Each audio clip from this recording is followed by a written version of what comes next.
The interior of George B. Wilson's shop was unprosperous and bare. The only car visible was the dust-covered wreck of a Ford, which crouched in a dim corner. It had occurred to me that this shadow of a garage must be a blind and that sumptuous and romantic apartments were concealed overhead when the proprietor himself appeared in the door of an office, wiping his hands on a piece of waste. He was a blond, spiritless man, anemic, and faintly handsome. When he saw us, a damp gleam of hope sprang into his light blue eyes. "Hello, Wilson, old man," said Tom, slapping him jovially on the shoulder. "How's business?" "I can't complain," answered Wilson unconvincingly. "When are you going to sell me that car?" "Next week. I've got my man working on it now." "Works pretty slow, don't he?" "No, he doesn't," said Tom coldly. "And if you feel that way about it, maybe I'd better sell it to somewhere else after all." "I don't mean that," explained Wilson quickly. "I just meant—" His voice faded off, and Tom glanced impatiently around the garage. Then I heard footsteps on the stairs, and in a moment the thickish figure of a woman blocked out the light from the office door. She was in the middle 30s and faintly stout, but she carried her surplus flesh sensuously, as some women can. Her face, above a spotted dress of dark blue crepe de chine, contained no facet or gleam of beauty, but there was an immediately perceptible vitality about her, as if the nerves of her body were continually smoldering. She smiled slowly, and walking through her husband as if he were a ghost, shook hands with Tom, looking him flush in the eye. Then she wet her lips, and without turning around, spoke to her husband in a soft, coarse voice. "Get some chairs, why don't you, so somebody can sit down?"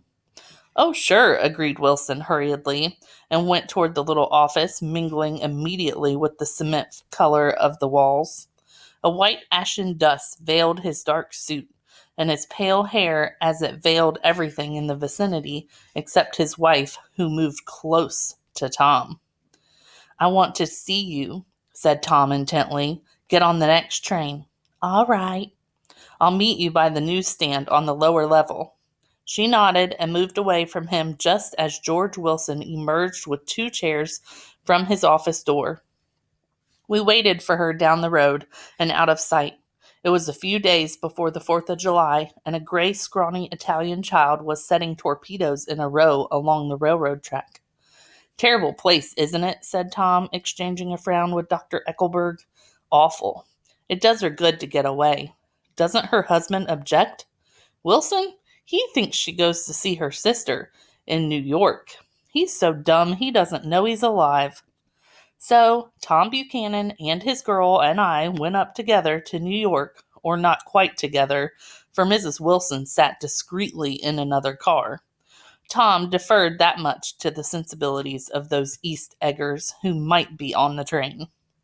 She had changed her dress to a brown-figured muslin, which stretched tight over her rather wide hips as Tom helped her to the platform in New York.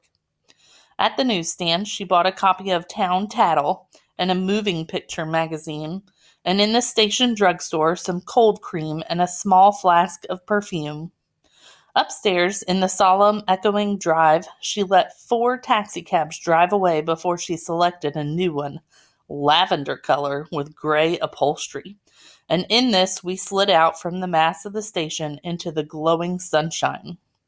But immediately she turned sharply from the window and, leaning forward, tapped on the front glass. "I want to get one of those dogs," she said earnestly. "I want to get one for the apartment. They're nice to have a dog." We backed up to a gray old man who bore an absurd resemblance to John D. Rockefeller. In a basket, swung from his neck, cowered a dozen very recent puppies of an indeterminate breed. "What kind are they?" asked Mrs. Wilson eagerly as he came to the taxi window. "All kinds. What kind do you want, lady?"